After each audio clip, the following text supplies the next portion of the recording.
In this video, I'll be going over how to identify chipmunks. So we have 4 chipmunk species in Montana. We will be looking at 3 of them, the 3 that occur in western Montana, or at least around here.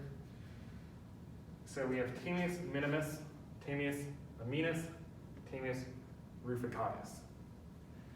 Now, there are slight differences in the skins, but they can be really hard to tell apart because the skins are not, if you have the skin alone, it's often not enough to identify it. So we also have some habitat associations we're going to go over. Because depending on what type of habitat you are in, that is more likely that you saw this species or that species.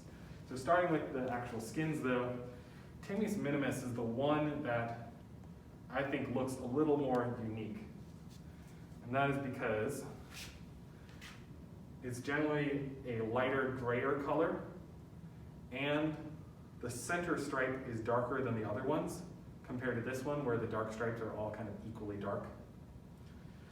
So this is our Tamias minimus. Tamias minimus is generally found in drier habitats, including desert and sagebrush. So if you're seeing a chipmunk kind of out of the forests on dry lands, probably minimus. So the next 2 we have are Tamias aminus and Tamias ruficatus. Now this one, Tamias aminus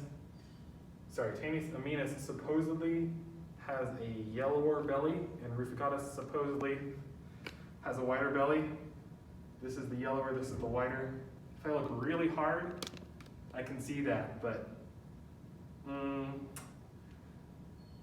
you won't need to know the skins without the habitat because this is just so close. The other difference here is that this one, aminus, is supposed to have a yellower underside of the tail and this one redder. Again, if you put them right next to each other, you might be able to see a slight difference, but alone, it's not really enough. So that's why we have these habitat associations. These are taken from the key. The key also includes this because chipmunks, very difficult to tell apart. So Tamias aminus, found in drier, brushier habitat and natural openings and forested stands. This is the one that we have in Missoula.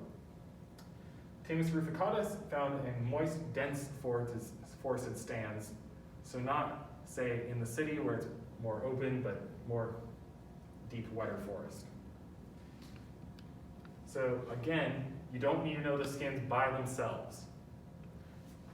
If you got a skin on the exam, we would give you the skin and a little habitat blurb. Now the skulls of all these look exactly the same. We cannot tell which Tamias from the skull. But you need to know that the skull is Tamias and not something else.